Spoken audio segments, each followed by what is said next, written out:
No sé ni cómo voy a hacer porque no tengo ni pensado cómo iba a empezar este video. A ver, hay una cosa que yo quería aclarar que quedó como del video pasado. ¿Es cierto esto? ¿Son los mitos griegos fake?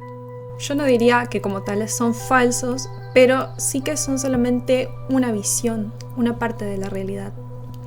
Y una visión que está medio sesgada por el momento histórico, obviamente, así como los intereses de la gente que divulga estos mitos. En primer lugar voy a buscar el libro y voy a empezar leyendo algunos fragmentos y bueno, y vamos a ir hablándolos poquito a poco. Todo este tema viene a raíz del video anterior donde contaba la verdadera historia de esta diosa que conocemos como Medusa hoy en día, la de cabellos de serpiente, y que en realidad se llama Pirena. Bueno, esto hay que ver quién lo dice, porque algo muy importante de los mitos es que por más que manejen arquetipos universales que podemos encontrar prácticamente en todas o en cualquier cultura que exista en el mundo o que haya existido, hay que tener en cuenta que son visiones concretas de un momento determinado de la realidad, un espacio, un tiempo histórico, y van a estar siempre ceñidos a eso, a ese determinado grupo cultural. Entonces, cuando nosotros decimos Medusa, nos estamos refiriendo a esta visión que generaron los griegos, o por lo menos se generaron a través de los mitos griegos. Eso también hay que ver quién lo hizo y por qué, que ahora dentro de un ratito vamos a entrar en esa parte. Pero también hay una visión de esta diosa que es diferente, que es la que nos plantea la sabiduría hiperbórea y tiene que ver con la diosa Pirena del fuego frío. Bueno, hay todo un ritual que hacían para iniciarse en su misterio. Pueden ir a verlo en el video anterior, no hay ningún problema. Sin embargo, no es algo indispensable como para entender esto de cuál es la diferencia. A ver, ¿por qué podría ser más fake un mito griego en este caso? Siendo que de los griegos viene toda la base mitológica que más conocemos hoy en día y de la cual se han generado un montón de productos culturales y que muchos autores han tomado también como influencias para escribir su propia obra. Entonces, ¿cómo puede ser que algo tan canónico tenga un trasfondo diferente, sea una visión distinta de un mito anterior e incluso una transformación de ese mito? ¿Cómo es posible? Bueno, ahora vamos a tratar de echar un poco de luz en este misterio. ¡Ah, Dios! Para empezar, quiero dejar claro que no es que yo esté de un lado o del otro, que crea que un mito es más verdadero. Eso sería absurdo. Todos son mitos y todos tienen su propio valor culturalmente hablando, aparte de lo artístico, histórico, religioso, etc. Pero tampoco hay que tomar ciertos mitos como canónicos y dejar otros de lado, porque a veces puede que estemos haciendo una interpretación errónea de cosas que realmente sucedieron, o no, pero si existieron en el imaginario colectivo, por algo es. Desde la sabiduría hiperbórea se remarca que los mitos tienen un carácter casi como de profecía, es decir, de un anuncio que puede llegar a ocurrir, pero no por el simple hecho de que se trata de evidencia y uno puede llegar a ver el futuro a través de un mito, sino que es como una especie de profecía autocumplida. No sé si conocen el cuento algo terrible va a suceder en este pueblo, creo que se llama así, de Gabriel García Márquez, pero bueno, básicamente al anunciar algo, uno está posibilitando que se realice. Entonces se habla de una ventaja estratégica.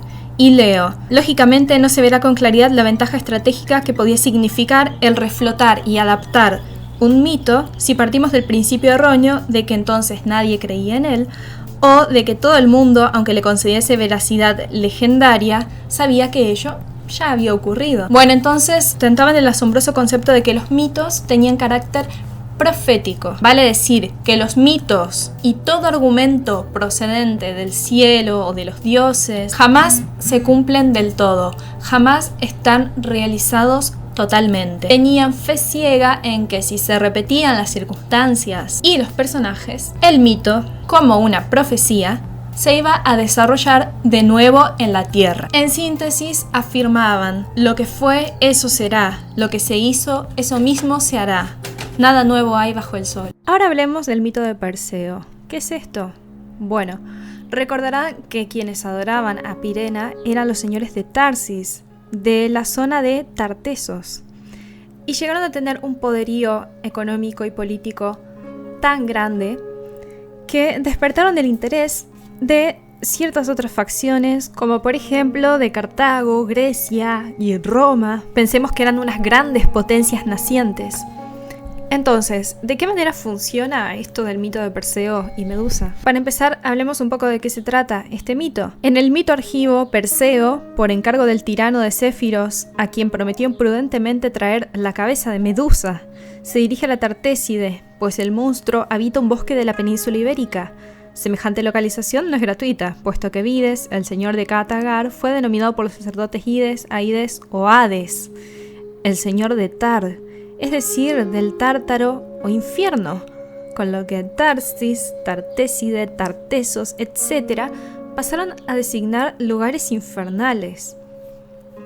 Este es un uso muy astuto de la etimología para asignarle connotaciones a los nombres de lugares, pueblos, y podemos notar así cómo el tema original se consteló como mito, los nombres fueron cambiando y los significados se distorsionaron e invirtieron. Entonces, a esa ubicación contribuyó también el hecho de que cuando lograron observar la escultura de la diosa Pirena, le identificaron en todo el mundo antiguo como la gorgona Medusa. Así que tenemos un enfrentamiento entre este héroe que es Perseo contra Medusa. ¿Por qué? Porque supuestamente a Perseo, que lo ayudan Hermes y Atenea, en quienes todavía es posible reconocer a Nabután y Freya. Nabután, que también fue llamado Hermes, Mercurio, Botán, etc.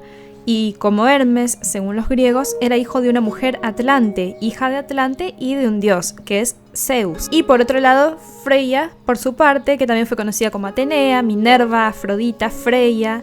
De ella, los griegos decían que había nacido ya armada, era pues la diosa de la guerra, de la sabiduría y del amor.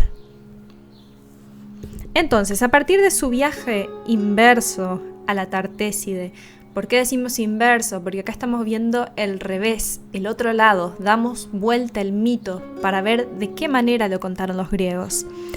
Este Perseo comienza a comportarse como un claro exponente del pacto cultural. Pacto cultural, refresquemos que desde la sabiduría hiperbórea se trata de aquella dominación que es ejercida en los hombres a través de la transmisión cultural, de mantener ciertas costumbres, tradiciones, todo el conocimiento que se toma como si fuera objetivo y que no se discute más porque es una cuestión de cultura. Es lo que forma el pacto cultural y mayormente se utiliza para mantener controlada a la población. De nuevo, aclaro, no estoy diciendo yo que esta sea la verdad, sino que es otra mirada sobre los mitos griegos. Bueno, volvamos con Perseo. ¿Qué es lo que hace? En lugar de consultar a las brayas, que eran quienes encarnaban la sabiduría, esta especie de videntes, en lugar de consultarlas, lo que hace es robarles ese ojo común que tenían, con el cual podían ver todo. Terminan mandándolo, al hogar de Alceides en un bosque sagrado, donde encuentra unas ninfas, las ninfas Melíades, que en realidad no son otra cosa que personificaciones de los fresnos. Las ninfas le suministran un saco de piel de grulla donde colocará la cabeza de Medusa y unas sandalias que permiten volar. Detalle: Hades también le presta el casco de invisibilidad, este casco que forma parte del folclore del cantar de los Nibelungos. Lo habíamos visto en un video, pero bueno, si quieren refrescarlo o algo, pueden hacer clic en el link, va a estar en la descripción. Y este casco de invisibilidad, junto con una hoz que le entrega a Hermes, una hoz con forma de media luna, para cortar la cabeza del monstruo. Es decir, equipan a Perseo con todo lo necesario para que vaya a matar a la gorgona Medusa. Pero bueno, lo que más delata esta falsificación, dirán los hiperbóreos, esta falsificación engendrada por los sacerdotes del pacto cultural, es la prevención de Perseo, que teme convertirse en un hombre de piedra. Porque, pensemos de nuevo el mito, Medusa, se decía, con su mirada era capaz de convertir en piedra. Y qué importante esto, qué importante.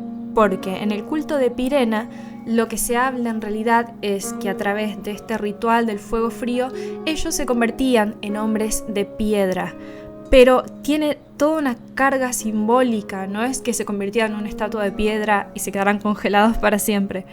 sino que eran capaces de llegar a otro nivel, a otro estadio de conciencia, donde se apagaban los instintos animales más básicos y primitivos. Pero bueno, ¿qué pasa con el mito griego? Que Perseo teme convertirse en un hombre de piedra, porque en el mito no se trata de esta sabiduría posterior, sino que es la propia mirada de la diosa Medusa la que convierte en piedra. Y la sabiduría no es alcanzada, no está detrás de la muerte, sino afuera, junto a Perseo, supuestamente, definitivamente independizada e inalcanzable para él. En ningún momento él va a ser capaz de enfrentarse cara a cara con la muerte y adquirir esa sabiduría, porque supuestamente la sabiduría no está ahí, ni está en él, ni nunca lo va a estar. Toda la ayuda que le brindan es para que él mate al monstruo y en ningún momento sea alcanzado por su mirada, en ningún momento puede enfrentarse con él y enfrentarse cara a cara consigo mismo también. Lo único importante es destruirlo cuanto antes que pueda convertir en piedra a alguien, pueda convertirlo en piedra a él mismo. Perseo finalmente clavará la hoz en el cuello de Medusa, le dará muerte a la muerte con mayúsculas, sin que esta hazaña le permita alcanzar la inmortalidad que ganaban los hombres de piedra al hacer su ritual de contemplación. El espejo de Atenea es el escudo que lo protege. La cabeza de Medusa, obtenida en la inútil hazaña del Perseo. Pensemos que no hay nada más banal que simplemente ir a matar un monstruo y volver con la cabeza como trofeo. La cabeza de Medusa es colocada por la diosa en el centro del escudo, dando a entender claramente que en esta era, con el triunfo del pacto cultural que representa este Perseo, la sabiduría está escudada en la muerte, sin que exista posibilidad alguna a los mortales de llegar a ella. Desde luego, esto es solo una amenaza de los sacerdotes del pacto cultural para desalentar la búsqueda de la liberación del espíritu. Como este Perseo ni alcanzó la inmortalidad ni consiguió la sabiduría, no podrá comprender a la serpiente y por eso se ve obligado a matarla también, cosa que hará a la vuelta de su hazaña cuando lucha contra un dragón y libera a Andrómeda, con la que se une y procrea numerosa prole. Habiendo revisado este mito y después de compararlo con la historia que hablamos en el video anterior sobre el ritual de contemplación, la adquisición de una sabiduría que va más allá de la vida y la muerte, está claro que hay una intención muy diferente en las dos historias. Y basta el simple hecho de contraponerlas o leer una y la otra para darse cuenta de dónde está la diferencia. Tampoco serviría de nada que yo dé mis conclusiones tajantemente, porque creo que es un trabajo que queda más como para cada uno. Si bien fui soltando algunas cositas, en realidad esto es algo que lo tienen que pensar por sí mismos y seguir investigando, por supuesto. Yo no digo que esto sea la última verdad, pero sí que es un buen punto para empezar a tirar un poco del hilo e ir desmadejando la cuestión. Y bueno, espero haber aclarado un poco las cosas, que les haya parecido mínimamente interesante. A mí me encanta hablar de todo esto. Si tienen alguna duda pueden preguntarme, no hay ningún problema, o sugerirme algún tema para que lo revise en un próximo video. Y bueno, será hasta la próxima. Nos vemos. Chao. Para ir a la que fue la casa de mi bisabuelo y que ahora he comprado yo.